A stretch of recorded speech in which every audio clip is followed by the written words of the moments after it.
Hey guys, George is going to teach your lesson today. Just kidding. Okay, so I thought I would do a tutorial on how to do an actual rhetorical précis. I know that a lot of you have had questions on what is required and how to do it. So I am going to show you kind of an example of what I've already done based on an article that you are probably going to read or should have already read, whatever it is. So let me show you. Okay, so I went through an article of the week that I posted, and I did my annotations and my highlighting and everything that I had to do with the article that I posted.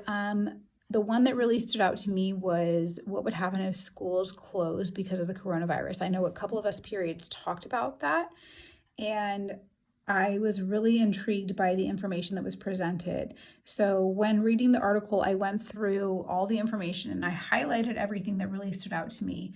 And I had a lot of questions, obviously, in the left-hand column. Not necessarily so much comments in the right-hand column, because I felt like a lot of it was kind of obvious in the sense that, parents can't work, and that means that students are home with the kids or there's a lower income. I had a lot of questions based on, why are kids only showing mild symptoms, and how the heck are we at 22 million kids in this country that are at free and reduced lunch and nothing has been done. And, as a teacher and a person who works full time, I'm a working parent. What am I supposed to do with my children? So I had a lot of questions for this article. So I would really like you guys to focus on the purposeful annotation while you're reading, not just for me. I'm not asking you to do this for me. I'm asking you to do this for yourself. Educate yourself, question, interrogate. Be mindful of the information that you're getting and the questions that you have and everything that you're reading from these articles, because they serve a purpose, and you are living in a time that is super, super important. So I think it's really important that you guys really focus on being inquisitive and asking questions and learning what it is that you need to figure out while you're reading. So steps 1, 2, 3, 4, 5, all of the reading and question asking and commenting of the articles is super important. Now, let's move on to the rhetorical précis. Now, I know these are different, and I'm so sorry. I was really going to focus on teaching you these last week if we had been in school, but of course we randomly closed and I was not able to give you the instruction needed. So I was hoping that these would be super basic, simple, and of course, as a teacher, I should never make that assumption. That's not fair. But literally with all of these, all you're doing is plugging in the information. So obviously name, and dear goodness, children, please put your freaking name. I have had way too many papers turned into me in the last couple weeks with no names on them. Period. I'm in all of the periods, so I get to put all, but please put what period you are in. When it comes to the articles that you are choosing to write your rhetorical précis on, you are filling in the author, which in my case is Delaney and Miller, which I always put in alphabetical order. So when I wrote it on my précis, I wrote it as Delaney and Miller in the article, because that's what it is, titled What Would Happen If Schools Closed Because of Coronavirus. Kind of a given. Hope it's not too bad.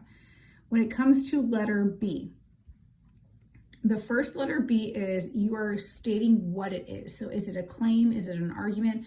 You get to choose what option you want it to be. Is it a question? Is it an explanation? Is it an assertion? You have to write what that is. And then you also have to write what the claim is. So for example, in my article for today, the article by Delaney and Miller claims that schools should not close, or schools closing deeply affects, and this is really hard to do with one hand, the family life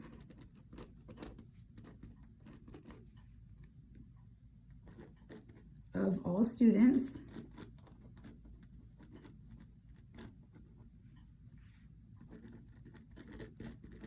and the education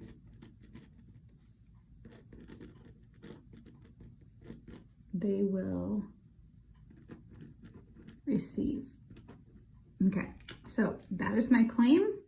That is what I believe the author is claiming, and here is the statement to prove that. So, sentence 2, the author's last name. I'm going to repeat Delaney and Mills, or Miller, Delaney and Miller support his or her. I'm going to go back to what I said here. So, I'm going to repeat based on my options in level B. So if you said, if they argue in first one, you're going to say they base their argument, or if they claim, then they claim. If they question, then they question. It just depends on what you put in your first choice. So I am going to put they support their claim by going down to level C, by demonstrating, describing, listing. I'm going to go with listing.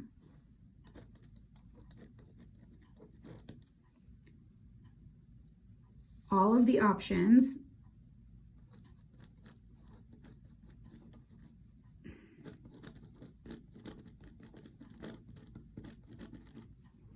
all of the things the government has done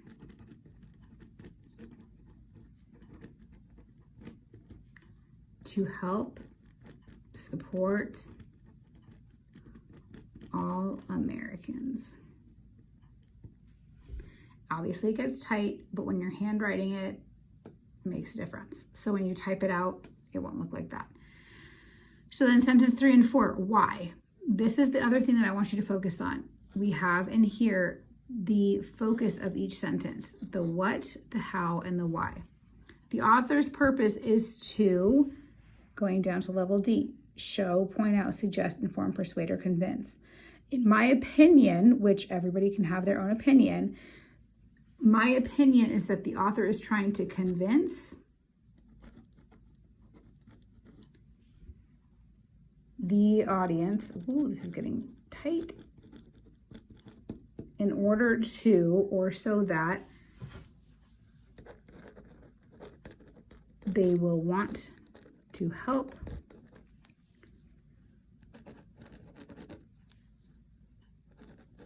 all students.